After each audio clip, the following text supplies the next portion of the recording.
and welcome to Capital Conversations. I'm Marty Owings. And I'm Ahndi Fridell. Tonight on the program, we're going to be broadcasting live from right outside the House chamber.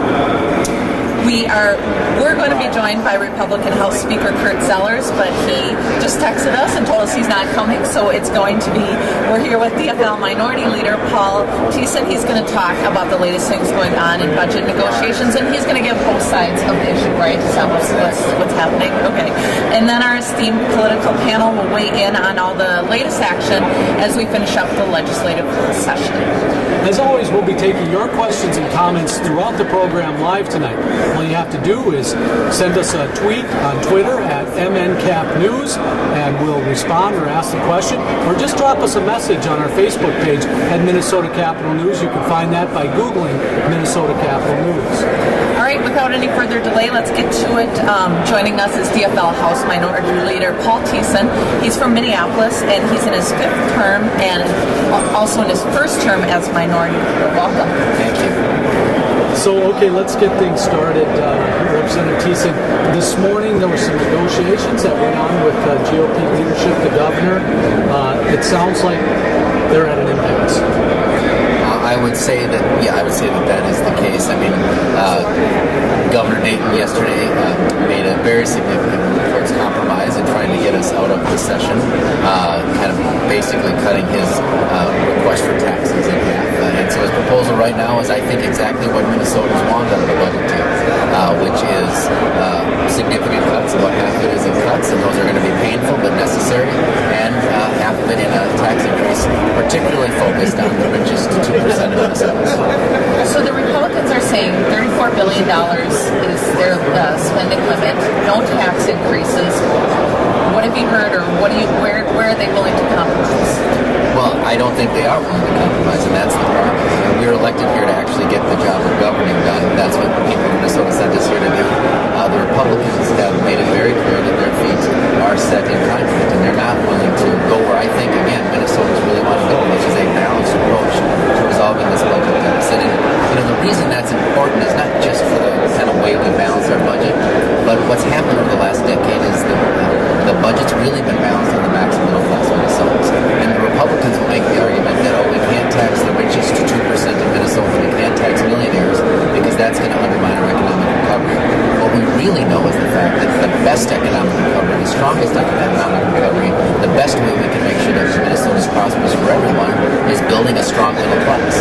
And what the Republican budget does is take money right out of middle class pocketbooks through college tuition hikes, a significant, historic cut in higher education funding, through $1.2 billion in property tax increases, through fees and other things. That's not the way we build a prosperous economy going forward. We need to make sure that everybody shares in resolving this budget deficit. That's how we can grow our economy going forward. What couldn't get done in the 4 months that's going to get done in the last week? I guess Minnesotans are, want to know about that. What the heck's going on? So, I think this is, very often the budget negotiations come down to these last few weeks, down to the wire. But this year is really very different. I have noticed over the last couple of weeks really a surprising lack of urgency on trying to get this budget resolved in time. And the Republicans have not changed their tune from the very beginning of session. The Minnesota poll that came out in the Star Tribune just over the weekend essentially said what Governor Dayton and the Democrats are saying, which is we want a balanced approach to resolving this budget. And in addition to that, Minnesotans want us to get our work done, to get it done fairly, and to get it done on time. And the Republicans seem to have no particular interest in either of those things. So what it looks like is, let's say they go down to the wire, they present something, they have the votes, Dayton vetoes it, we're pretty much looking at special session. Is that in your crystal ball world? Well, it's always hard to predict, but the clock is ticking, and the Republican leadership seems to be, and Republican caucuses as well, the whole Republican folks in the legislature seem very intent on taking us to special session, really in order to protect the richest 2% of Minnesotans. That's what it comes down to. Well, it seems like, why do you think there's this resistance? You kind of have to put the other jersey on for a second. Why do you suppose there's this resistance? What's behind that? We know the what, where, when, and how, but we don't know the why. Why are they so resistant to the 2%? Yeah, and I don't fully understand. It's hard for me to get in their heads. What they will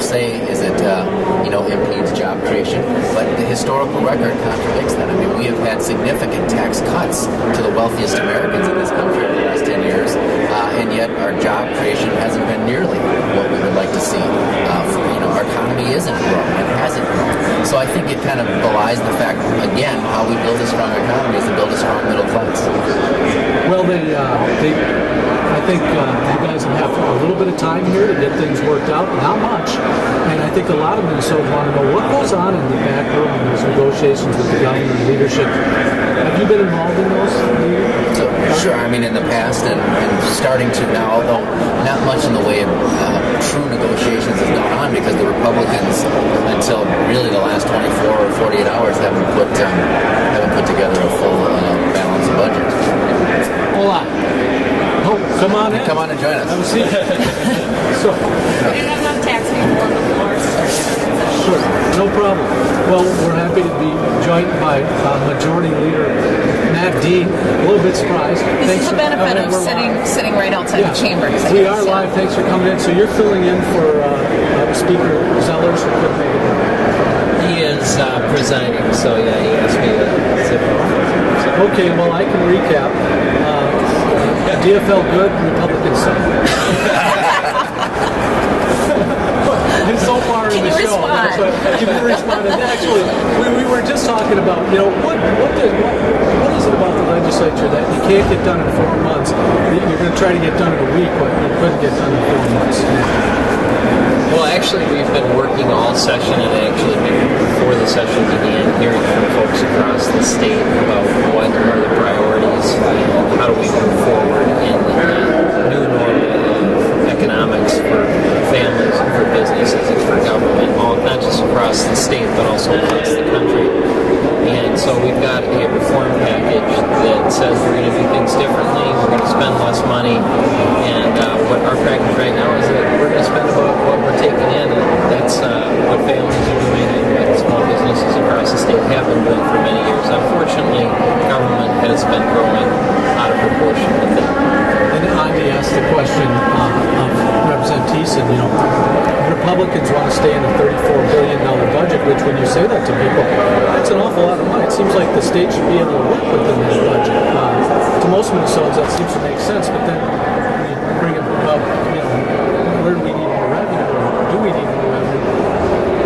Are you guys, why is the GOP so reluctant to look at that top 2%? Well, it's always a question of revenue and who are you going to get more money from. And so one day it's going to be from the top 10% or the top 2% or this business or that business, but it's always a question about more revenue and who's going to give it to you so that you can fund continued growth. When in fact the emphasis should be on change and reform and moving ahead in a footprint that with the dollars that we have.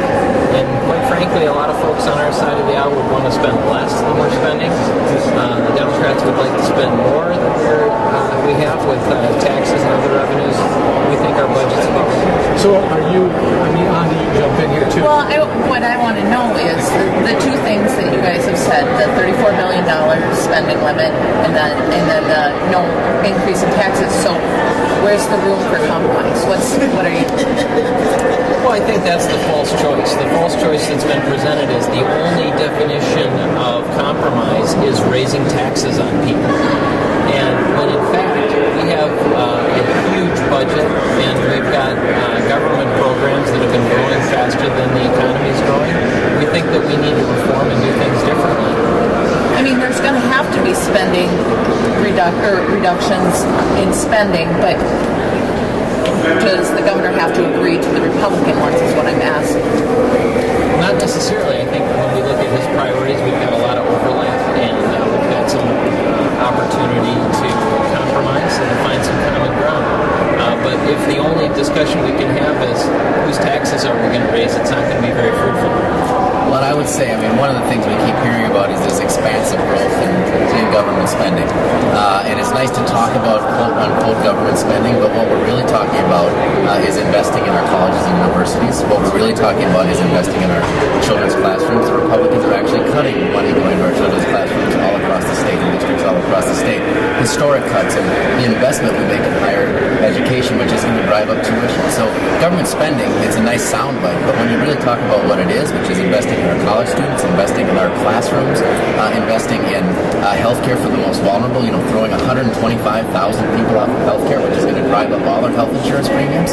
I mean, then when you're really talking about real people, it sounds a little bit different. And these are real cuts that the Republicans, everybody's proposing, but the Republicans are proposing at really draconian levels. And I think that's the conversation we really have to be having. So it's not just about taxes. It's really about what kind of Minnesota do we want, what values do we have about taking care of our people, making sure that we create opportunity for everybody, and that we have a small middle class, and that the middle class isn't bearing the whole brunt that we've done for 10 years of balancing the budget.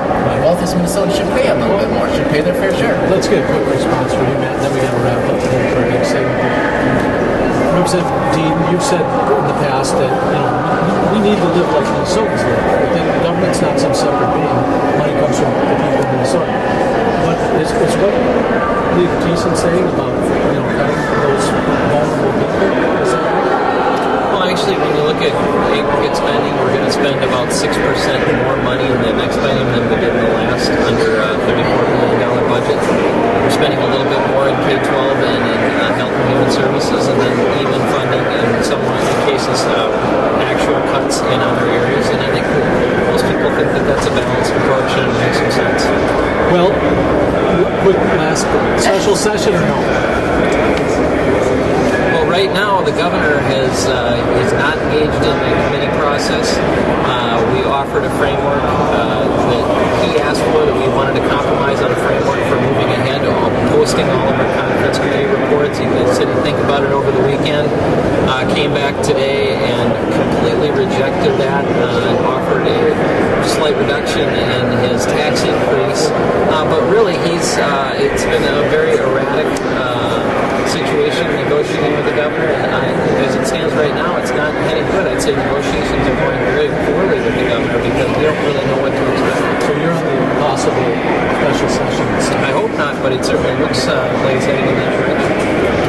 The governor has made the biggest compromises of all the Republicans have moved not a single inch on this whole session. Their feet absolutely are cut to concrete. That's the facts, and just put a spin on it a little bit crazy. The governor made a huge move yesterday, cutting his proposal on the taxes in half. Well, in half. Leader Thissen, in all fairness, the Republicans are doing exactly what the people of Minnesota said they would do, According to them, but 200,000 more Minnesotans voted to increase taxes than voted not to do so, and that's where we lie. And the poll again yesterday in Sunday in the paper made it very clear that a balanced approach is what the people of Minnesota want. The governor has been clearly interested in compromising moving forward. Republicans have absolutely refused, and that's why we're where we're at. All right, well, you guys both have work to do, so we'll let you go, but good luck in this last week of the session, and we'll see you Monday, probably, here Thanks at the for Capitol. Thank you. So hopefully we'll be done. Thanks for having us. Thanks for Thanks.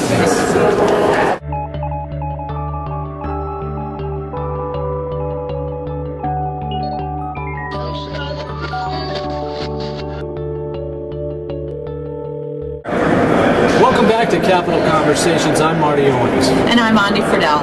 Joining us now is Paul Demko. He's been a staff writer with St. Paul Capital Report and Politics in Minnesota since 2009. He previously spent 8 years as a reporter for City Pages and also covered politics for Minnesota Independent.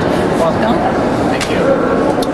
Also joining us is Doug Grow. Doug has been a newspaper man for more than 35 years, writing sports columns for the St. Louis Post-Dispatch, of all places, and then the Minneapolis Star for the last 20 years. He wrote a Metro column for the Star Tribune, and he is the current political reporter for MidPost. Welcome to the show. Thank you. Good to have you. And 35 years just goes by just like that. It's I nothing. don't know. I started very young. Ahndi doesn't know about that. Finally, we're pleased to have Sarah Janecek, longtime political analyst and frequent friend of this program. Welcome back, Sarah. Thank you. Good to have you both. All right. I don't know how much of that you heard, but there's a stalemate going on up here, like there always seems to be at this time of the year, doesn't it? This is stalemate beyond, though, it seems to me. And my thinking today is Are we really breaking nice. ground? Why don't we just go home? Okay. This is going nowhere. It's obvious. This is more obvious, I think, than it's been in the last few stalemates. This can't end on time. Let's go home. Let's enjoy the spring. It's short in Minnesota. Come back when come back. our attitudes have Come been back when adjusted. you've got 7 or 8 people that have sat around the table and figured this thing out. Right. Well, and that's what the part that gets interesting because we've had, other years we've had special session after special session, but this year I don't see any room for bargaining on either side. The doesn't seem- are solid, and Dayton, I don't know what his hammer is to try to get a deal done. Yeah, I mean, they keep talking about negotiations, and it's tough to figure out what they would even possibly begin I think negotiating they about. negotiate who's going to get the coffee. Yeah. I mean, they're cordial negotiations, apparently, but You know, in the media business, we have what's frustrating, and it's got to be very frustrating to Dave, I think, in particular. Correct me if I'm wrong. In the name of fairness, we never can report that Dayton is the one who's compromising and the other guys ain't budgeting. We always say Dayton says this, they say this. That's not the way this is this time. The governor has been compromising since the day he took the oath of office. And there is absolutely zero budget on the other side. And in fact, we just seem to dig in deeper and deeper. Well, to be fair to the Republicans, this is the first chance they've had in both houses since the early 70s, and they're going to take it and run with it. You get good sound? We got to talk On the about other it. hand, we do need to have a two-year budget. Let's go. Okay. So, Doug, you wrote a column the other day, which I was interested in. I posted on my Facebook. It always looks good on paper. You wrote a column about the bill in the Senate that cut help for the poor. Right. And take us through the story because it was fascinating. Well, it's a classic peak. Republican, again, I'm showing, I guess, my old 60s upbringing here, but Republicans are tossing out they're going to fix human services budget. Right. Because they got a health plan to die for. Literally, apparently. Anyhow, this is going to take care of the poor like nothing ever has before. This is the greatest health care thing, since Oral Roberts. This is a heck of a health It was Hans Bill. This is Hans Bill. Yeah. We got vouchers. We're going to take care of the poor. We're going to save money. We're going to have the finest medical care in the country. Name's escaping now because I wasn't expecting this question. Female Senator Columbia Heights. Columbia Heights, Barb Goodwin. Barb Goodwin. Thank you, Barb Goodwin. Barb Goodwin gets Thank you, Sarah, with us. for the same. Yes, Sarah. So Barb Goodwin gets up and she says, I got a little amendment to add to Senator Hahn's bill. We'll put the legislators on this health program that is so good. We'll put us on it for 2 years. And then if it works out as well as you say it's going to work out, then we'll put the poor. Well, that amendment didn't sail at all. In fact, DFLers and Republicans were united that this was a really bad idea. We like our health care plan. We know the one we're trying to sell to poor people really stinks. But it was a classic. Well, and that was great because she didn't get any DFL votes either.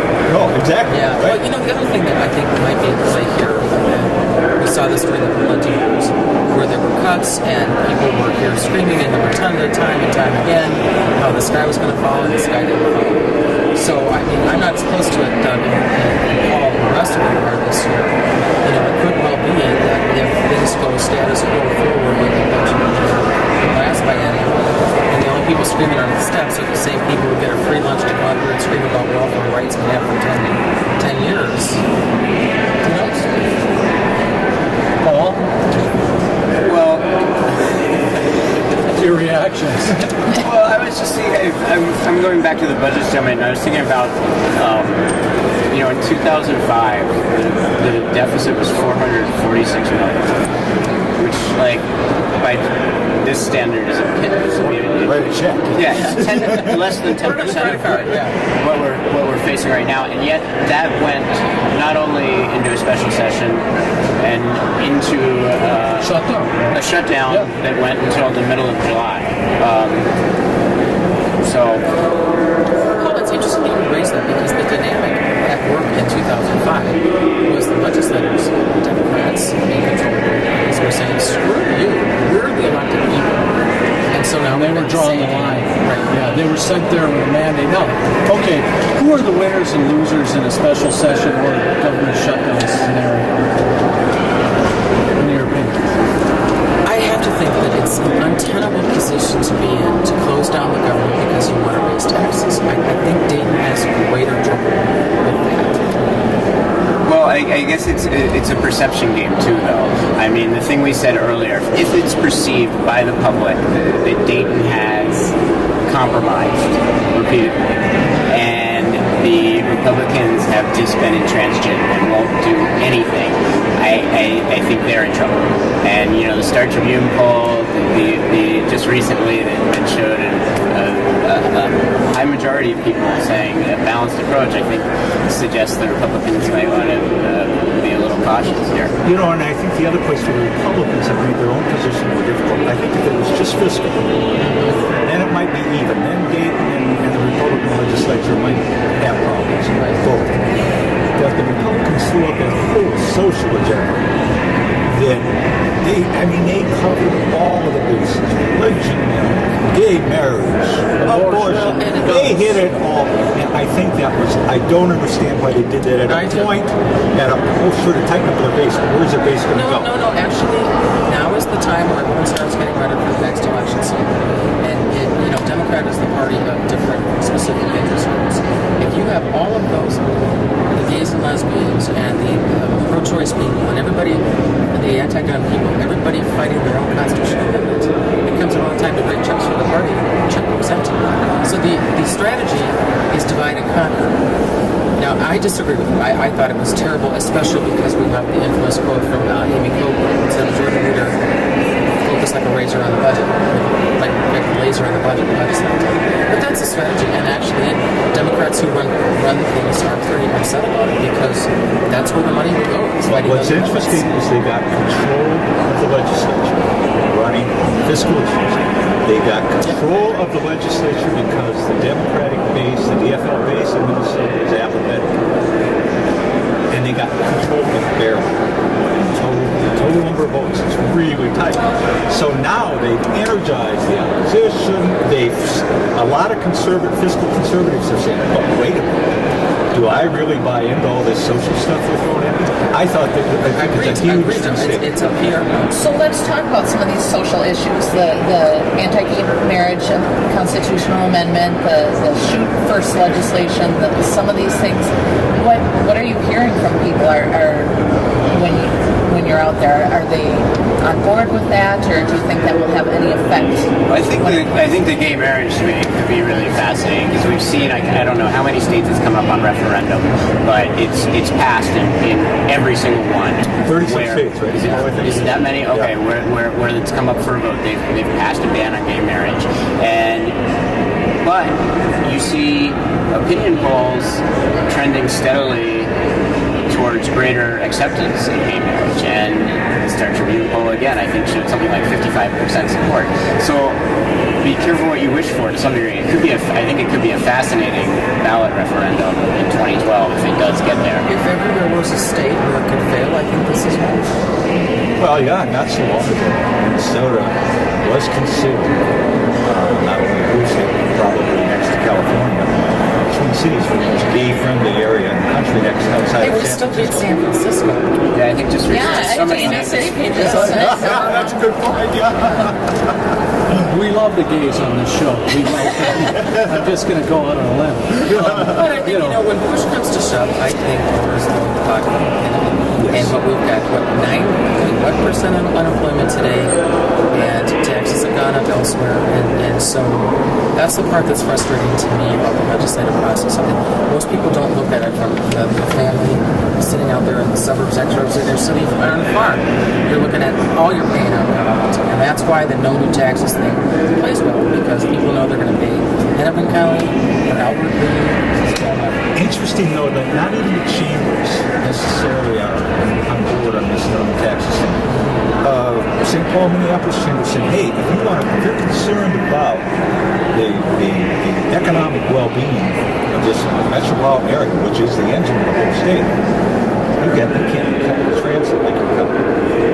You've got small town chambers saying, look, if you are concerned about businesses, stop cutting LGA and raising property taxes, and hold on to LGA and give us a chance to compete." So So it's a complex argument, but it's study after study shows that income tax rate is not going to make a dime's worth of business in business climate in Minnesota. Let me ask you as a question. Should shift gears a little. Do you think that Dayton, what you know about him so far, what you've seen so far, and obviously, you said at the beginning he compromised. Do you think he'll stand as firm as Pellini did in his support for the legislative DFLers? I think there's been an assumption among the Republicans, and this might be based on his how would you characterize his tenure in Washington? Somewhat shaky. That when push comes to shove, when things get messy, they keep using that word, Paul, erratic. Yeah, you're right. That's right. Yeah, that he will buckle and back down and give them what they want. And maybe they got to give him a bonding, and that'll satisfy him. I don't think that's going to be the case. I think the difference with Dayton this time is staff. And I know some of you guys know Tim Smith, the chief of staff, and I think it's a different ballgame. Washington, none of the rules apply. I think it's a different ballgame when you hold promises that other people have gone to bat for you for months on the positions that you took. It's very difficult to tell the people who worked so hard for you and have tried to cut deals that you're changing the game. It's very tough. Interesting comment that I got from Jim Mefford, the former congressional candidate. He's talking about how Pawlenty's position, which is just the reverse, it would seem on the surface of Dayton's position now. Here's Pawlenty, the minority governor, dealing with a majority legislature, DFL legislature. To Pawlenty, failure was success. Correct. No activity is a parade down Summit Avenue. It's exactly what he wants. Dayton faces a whole different dynamic. He wants activity. He believes government can work. So to him, the very thing that was a success to Pawlenty, which was stalemate, is a total failure to Dayton. So he's in a more difficult position than Pawlenty was in. So, Doug, you said earlier, go home, special session's going to happen. Do you guys agree? I think we are in completely new territory because the governor, of course, can call it a special session. The legislature can do that whenever it wants, but typically people have avoided that by having an ironclad agreement going in. I don't think they get to an ironclad agreement. I think we're going to see lawsuits to keep government open, and who knows what's going to happen. The only scenario I see us getting out of here under, and I can't see this happening for quite a while, is that the Democrats all vote for a budget that raises revenue. I don't know by how much exactly, and they're able to pick off, the half dozen Republicans in the House, 4 Republicans in the Senate to get a deal done that Dayton be okay with. That's the only scenario I see working. And what's so tough about that, you got 2 factors. One, I think you've got 2 caucuses, majority caucuses, that are scared to death of their own freshmen. Secondly, if you've got, and the other thing is I've had this conversation, and I know you both have too, with moderate Republicans. They still exist, but God Almighty, do not call me moderate in print, because I will be toast. Because the activists will show up at the caucus, and it only takes 20 people to show up at a caucus, and your political career is over. So to be that 6 who want to cross over, that 10 that cross over, you've got to say, well, and when I'm done, this is the end of my political And the only time we've really had that happen is the transportation funding gas tax increase bill. Right, 4 of those 6 right, and then look what happened to those 6, but on the other hand, they were able to go back, and their constituents really didn't want it. Well, Sarah, Congressman who supported Horner, all of those guys who endorsed Horner, Republicans, they were thrown out of the party for 2 years. I mean, Tony Sutton and Rod Korb said, no, you're not welcome. Both political parties which Emmer said was a mistake. Are very rigid ideologically, and we get the government. What belongs to those who show up? And the caucus system breeds this system, and it's just as bad. I mean, the focus is on the Republicans now because they've got the majority. But how many pro-life Democrats do we have? No, There's a few. Yeah, there are a few. Because we saw that vote the other day. Well, too much, though, to your point. But I think our legislative process is fundamentally broken because of that ideological rigidity, but also because who wants to do this job for 5 months and doorknock for 6 months for a job that pays $30,000 For 30 grand a year. Yeah. Right, and in my 22 years up here, I've really seen there are still some great people who serve. Don't make that. Well, it's keeping a lot of the lawyers. But we're keeping a lot of really good people from running little loans. Sure. Yeah, the level of mediocrity is stunning. And sometimes mediocrity would be a high bar. Well, there it is. Good note to finish on. That's right. And I'm glad to be part of the mediocrity. That's all we have time for tonight on this segment of the program. When Ahndi and I will return, we'll wrap up the show and bring you a preview of what's sure to be an exciting final day of session here from the Capitol. I'd like to thank our guests, Doug, Grow, Sarah Janecek, and Paul Demko for joining us. Thank you very much. We'll be right back after this on Capitol Conversations.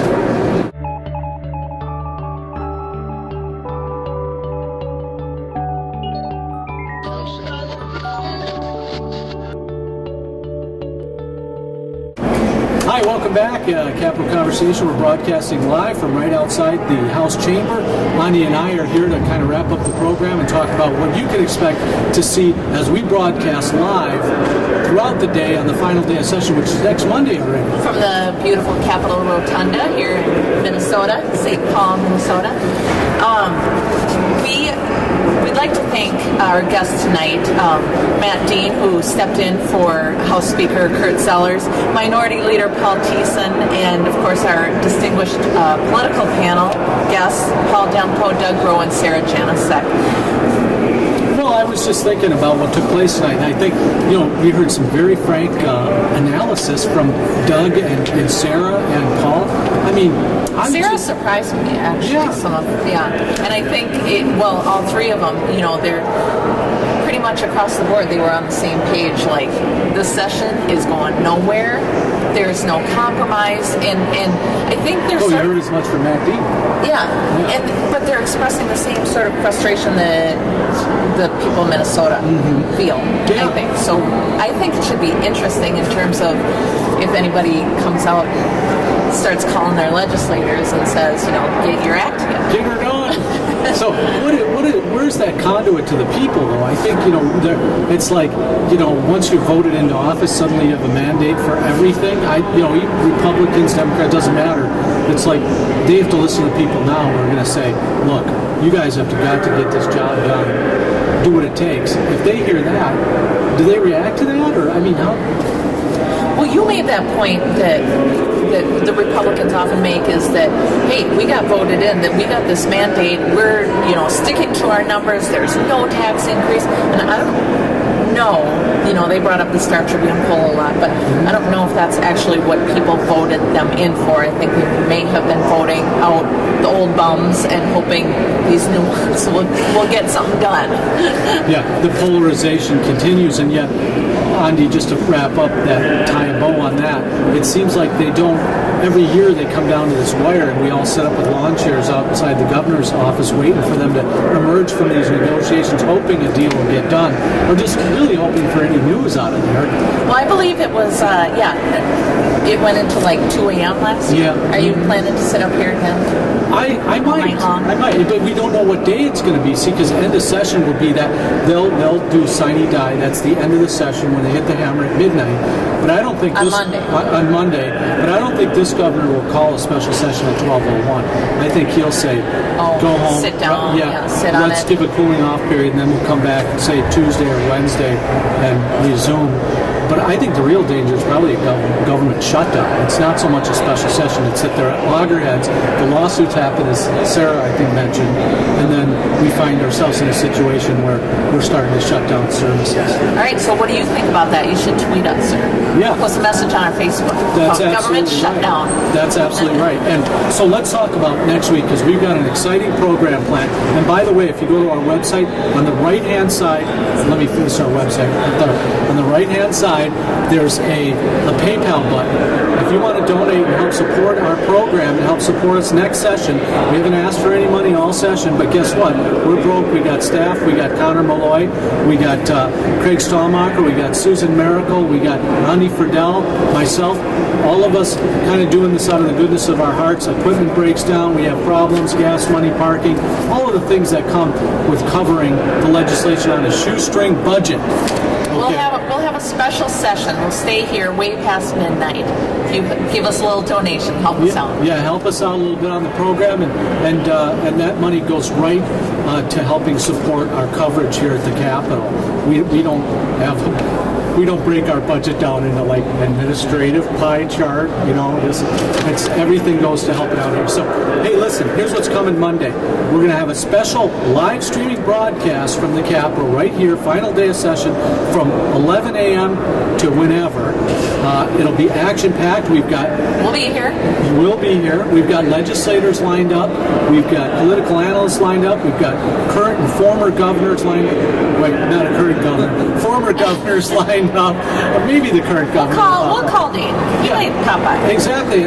We'll have a special appearance by Bob Hines, the famous newsman from KFAI's Weekly News and broadcaster for more than 30 years. We'll have other luminaries, political analysts like you saw today, Demko, Grow, others, drop by and talk about what's happening on the last day. If you can't be here for all the excitement on the last day, we got you covered. We got you covered. That's right.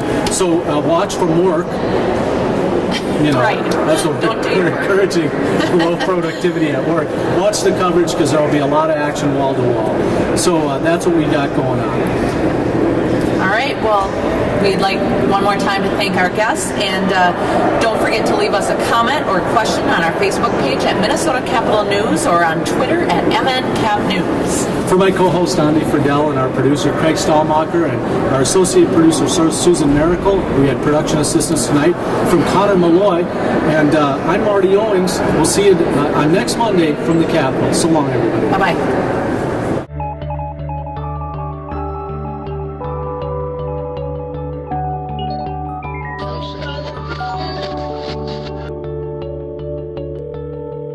Good evening, I'm Marty Owings. And I'm Ahndi Fridell. Welcome to Capitol Conversation, Take 2, where we broadcast here live from the Capitol. We're laughing a little bit because this is the second take.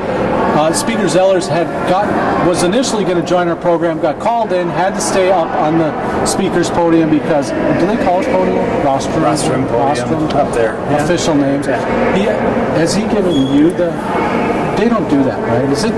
Is it breaking with tradition if a Republican or Democrat would give the other person the speaker's rostrum? Sometimes at the very end of session, if people are retiring. Yeah. Oh, they will. Okay. I trust Paul. Sure. Well, why wouldn't you? Maybe not after this conversation, but all right. Anyway, we've done this before. Today on the program, we're happy to be joined by a Republican Speaker of the House, Kurt Zellers, in his 5th term and his latest as Speaker. I mean, this is your first term as Speaker, and you hail from the good town of where the heck? Maple Grove. That's right. I knew that. Maple Grove. See, had I done it, I would have known that because this would be my second time around. Right, that's right. Sorry. Yeah. And I switched. I flipped the script. Right. This technical Marty. talk. Okay. Go ahead, Ahndi. And also joining us. Also joining us is DFL Minority Leader Paul Thissen. He's from the great city of Minneapolis. He is your first term as minority. Yes. 5th term overall. Yep, same. You Same guys thing. and Lesh, didn't you enter at the same time? Yep. Was it I Representative? came in about a month and a half late. I filled in for Rich Stanek. He got appointed as the Public Safety Commissioner, and so I got to run a special election the whole month of February, which is just a great time to campaign.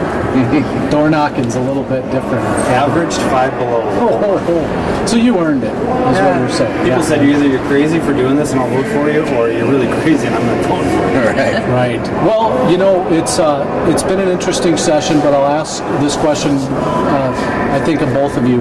What happens in the last week that you guys couldn't get done in the first 4 months of this legislative session? I'll throw it to you first. Sure.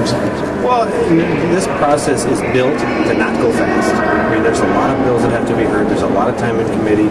We got a lot of members. I mean, there's 134 members in the House of Representatives, or 124. 134. 134. You got it right. Yeah. It's I know 7262.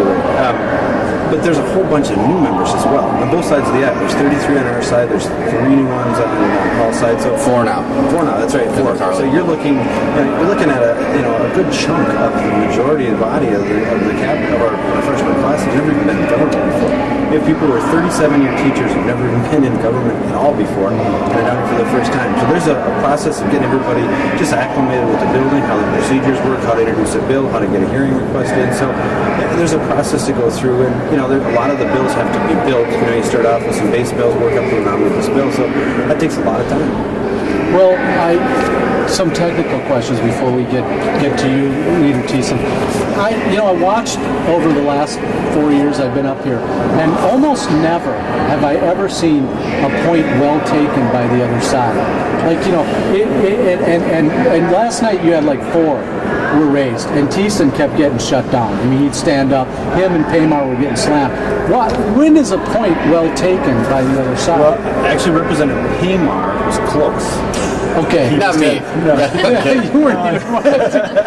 Paymar was close. He just had the wrong section. And then Representative Goldberg, there was money accounted for in other bill sections. So if he would have got the right section the first time, it would have been well taken. And I think Margaret did once in the 4 years that I was. Representative Davids did today. On a point of order by the Democrats well taken. Wow, okay, so I missed that. But last night I saw something very interesting, and all of the guys that sit up there, you've got Al, you got Murph, those guys are all of it, and they give advice when it's necessary. Well, last night I saw the strangest thing. I'd never seen this before. All of a sudden, I think it was you, Representative Thissen, you stood up and you said, no, look, it's on the iPad. Take this up to him. And a page came over and got the iPad and took it up, and they handed it to Speaker Zellers, and he looked, and he was perusing the iPad. Is that a first on the House floor? Yeah, I think so. Well, it was. Yeah. It made history. And actually, Al looked at me and he said, well, that number's awfully small. So I just tapped over that, and he goes, wow, we can do that on there. So it's something new that I think we should mention Al's been here since 1971, so he's seen. We mentioned mimeograph machine last night, and he knew exactly what we were talking about. Wow. Anyway, getting to the substance of our meeting here.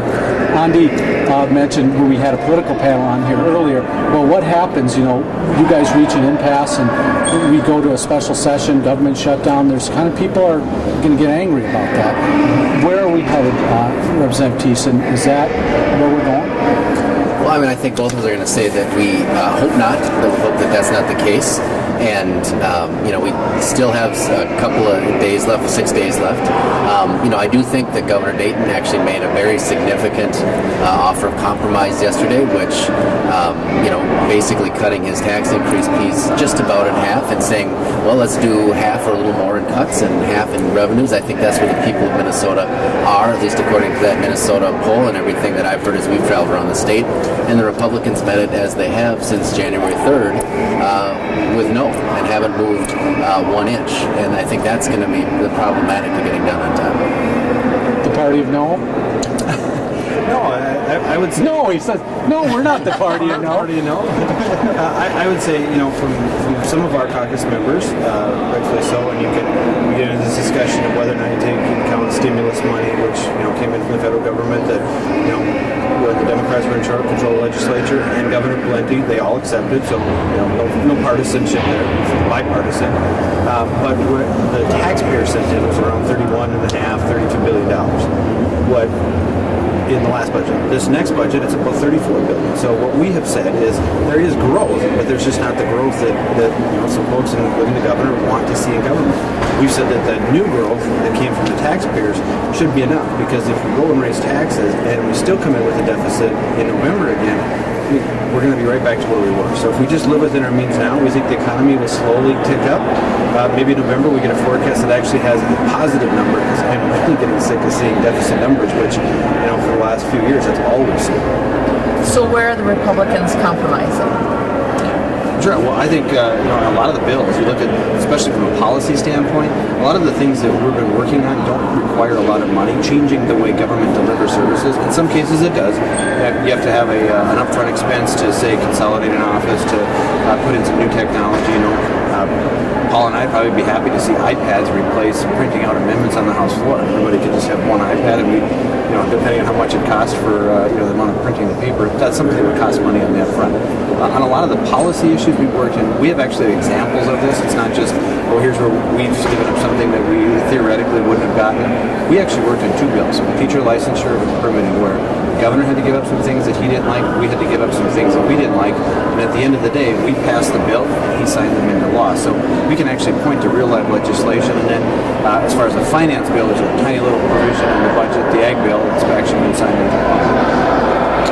Well, apart from the obvious that if you take off your jacket, you guys are wearing the same Republican uniform tonight. I don't know what's going on. Same kind of phone. Thissen, are you switching teams, or what's your story now? I see that you're. I think blue's my color, isn't it? Oh well. But we all run red. Well, anyway, who stands to benefit from a compromise deal apart from? The governor has mentioned this many times.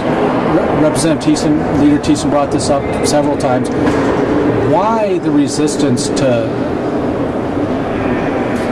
I don't want to say this in a biased way, or even, I don't even know how to put it. Let's just there's 2% of Minnesotans that are pretty wealthy. They're doing pretty well. A lot of people I know aren't doing that well. Is it a fairness issue, Kurt Zellers, to ask those people to kick in their fair share, or and why the resistance to having the wealthy pay the same amount of tax? Well, and it all depends on what the definition is. If you're a small business owner who files your business and your income taxes together, and you can say, yes, it's just those 2% of the people, and if on paper, you look rich, absolutely. But if you work for one of those small business owners and that tax rate goes up, and then they decide, we can't handle it anymore, we jump the border to Sioux Falls, or if it's Hutch Tech, jump the border over to Wisconsin, as a small business employee, it affects you. But isn't that running government out of fear? I mean, fear threat that they'll jump like the Vikings. We might move to LA. Well, see ya.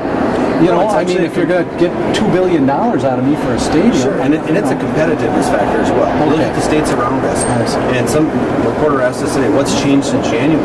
States around us have balanced their budgets without tax increases. In fact, have cut taxes. The Dakotas have both cut their tax rates and making it more competitive to go across the border. If you can save 2 or 3% on your bottom line because your tax rate is lower in a tough economic time, that make all the difference. Except North Dakota has a booming economy. Sure. And so it's a different situation. It's a cold Midwestern state with a hard work ethic, and if the tax rate is 5% lower there than it is here, and you're a small business owner, and you don't have a big manufacturing footprint, and you can move financial services or some sort of a business that's technology driven, you can move over the border and save that amount of money. There's a lot of business owners that are looking at that, not from a personal standpoint. I've talked to many of them who said, we're moving so that our employees can keep their jobs. So it's not about them, it's about their employees. So again, and you look at Wisconsin, you look at Iowa, not raising taxes, then you look across the country. There's 49 states, like you said, North Dakota doesn't have a deficit. We do. There's 49 other states that are dealing with deficits, and only 4 or 5, maybe a handful, are doing that by raising taxes. So we have to compete not just with our neighbors, but all across the country on tax policy and competitive business climate. Business owners will tell you that's all a big part of the solution. So, first of all, in the last 3 years, 40 states across the union have actually raised taxes. Minnesota hasn't been one of them in recent years. That's actually, if you look at it a little bit broader historically, during this time of recession, which is what the Republicans point to, most states actually have raised their taxes to meet the basic needs of their citizens, which is, that's what taxes are. We can talk about government programs, we can talk about taxes, but what we're talking about is, paying for basic services that the people of Minnesota really want and need. And it's nice to legislate and govern by anecdote, but the fact is we don't see lots of businesses fleeing across the borders to North Dakota or South Dakota. And I think the fact of the matter is the thing that's going to drive most, you talk about DigiKey up in Thief River Falls, there's a lot of discussion about them wanting to move. The reason they actually want to move, we were up there, had a town hall up there, is because their property taxes are getting too high. It doesn't have anything to do with their state corporate taxes. They pay very little in that regard. But property taxes are going up all across the state, and the Republican budget is going to drive up property taxes by $1.2 billion. That's what's going to kill small business jobs job growth, not the kind of income taxes that we're talking about, because those income taxes really only affect about 10% of these small LLC businesses. At the end of the day, what makes a strong economy, what's going to make a prosperous Minnesota is going to be a strong middle class. And, we need to make cuts in this budget to resolve it. There's no question about that. But what builds a strong middle class is investment in education, investment in higher education. This Republican budget cuts education funding at the K-12 level in real dollar terms, and it also reduces higher ed spending by historic amounts. So we're at $1998 with 40,000 more Minnesota students in our higher education institutions, undermining the economic engine of the state. Not even to mention the 125,000 Minnesotans who are going to lose health care under this bill. So when we talk about protecting the 2% of Minnesotans, is that your priority, or is it making sure that we have these that the people in Minnesota are getting what they need to succeed and to build a strong middle class? That's the real choice that we're talking about, and we are on the side of making sure that we build a strong, prosperous economy for everybody, which is based on a strong middle class. Reactions to that, Speaker Zellers? It's spending. It's tax increases for more government spending. Label it whatever you want. It's tax increases for more government spending. Government spending Talk for about whatever you want it is. What do you say about his argument about quality of life? Well, again, quality of life in Minnesota is great. If you ask the average Minnesotan, and I've actually gone through this. If you want to talk real personal, I got laid off from my job. I work in public relations. If the economy goes down, one of the first people to go, our family budget hasn't gone up in 3 years. We don't have any more money to spend on new cars, on new clothes. I have a 10-year-old car that has 200,000 miles on it. That's what we're doing as a family. I saw your tweets. Are you thinking about your situation as it erodes and you become less middle class? You might switch to Democrat Party, right? Come on. But the issue is, the issue is though that your wife's a teacher. I know that, and with the public relations, you aren't going to be impacted by the tax proposal that Governor Dayton is actually proposing. So that's not going to be money. But what you are going to be impacted by are the schools in Maple Grove and Osseo School District actually getting less money next year, which is true under the House Republican bill. So the school district that your kids are going to go to, they're going to see less money in the classroom under the Republican bill. You're going to see, the Maple Grove Hospital, which just recently opened, they're going to be seeing huge layoffs as a result of the cuts to the Health and Human Services budget. So in the community that you're living in, you're benefiting from all those things, and you're actually not going to see the impact of that tax increase. So it's really not money coming out of your pocket, Kurt. That's why we're talking. It's actually going to be money coming out of my pocket because my wife actually makes quite a bit of money, and I don't know if you consider me a job creator, my family a job creator, but we're the ones that are going to be paying those higher taxes, and I think that it's going to be worth it to do so. To your question, Marty, Yeah. average Minnesotan has lived on a flat budget or less for the last 3-4 years. To ask the state of Minnesota to live with a $3 billion increase in revenue, personally, I think is more than enough. Paul wants more. That's fine. That's his party. That's what they can run on. Go and run on. We want to raise your taxes to spend more. I don't think that's where the vast majority of Minnesota people are, because again, it's easy to say, Paul and his wife are going to be happy. And you know what? Right now, you can do that in law. You can pay more in if you want to. If you think it's a great idea, send it in. But there's a lot of Minnesota business owners, and just to correct you, Paul, the owner of DigiKey is an S corp. He's not incorporated, so it will massively affect him personally. But they're saying that the reason they're going to move is because their property taxes are driving them up. Let me ask you guys a question. I think this is quite public knowledge, but my dad's a Republican, my mom is a Democrat, and I used to sit in the middle of these arguments. So let me try to help you guys along like I used to do with my mom and dad, because I was a peacemaker. This is why I'm non-confrontational. There we go. And I'm not a lawyer. I should have been. You're good. Why is it that I see so much good in what you both want for the state? And I think generally Minnesotans do. They know that we have to balance the budget. They know that we've had to tighten our belts and live a little bit closer to it. And Paul, to your point, they don't want to see poor people, the elderly, and our youngest students hurt by anything that happens at the state level. Aren't those fundamental things we can come together on and say, you know what, it's okay. We can compromise a little here for the good of the people in the state and put the arguing aside, because there's some things in life that transcend political arguments.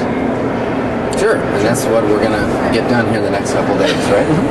Do you want them to hold hands now, Marty, or Well, what's I'm what? just saying, I know both of these gentlemen over the years. I've gotten to know them both, and they're both just outstanding people, good legislators, and people who think are very much want the best interest of Minnesotans having. And yet, I see you guys there's this gulf that's so far between you, and I wonder, when you guys could have beers together and do all that before all the rules, what happened? I mean, you guys were here towards the tail end of that when that was kind of tailing No, off. unfortunately not. No, we got here during a cup of coffee days. So I'll be honest with you, Marty. I think that's probably a lot of it is the problem. I mean, this session we've had a lot of meetings with Governor Dayton. I mean, I'd actually, dare I say, consider him a friend. We've had so many breakfasts together. Sure, you've gotten to know him. My daughter, I was over at the mansion one day with the Maple Grove hockey team. The Bantam team won the state tournament. It was Commissioner Dolan's son was on the team. So Reagan was with me. She had a day off of school, and we went and visited. After everybody was leaving, he said, "No, Reagan, you want to see my dog Demko?" Sure. So we invited him in. We sat there for half an hour talking about kids and family and whatnot. So that's that part of it. The personal side, that we're great at. I mean, Paul and I can talk about our kids. We all, kids of same small age. Right. Talk about how we're struggling as husbands to be the perfect husband, and not quite there yet. Those are things we can talk None of about. us are. Yeah. But there's fundamental differences. That's Ahndi, why she's the perfect wife. of course she is. But, Could suck up at the end. But there are things that we fundamentally. That's why Paul carries a Democrat label as a. That's why he runs as a Democrat. That's why I run as a Republican. So it's fine. That's what the system's set up. And at the end of the day, he's not going to vote for probably any of our bills. But there is going to be a point where, at the end of the day, we do come to an agreement. And I hope that it's May 23rd.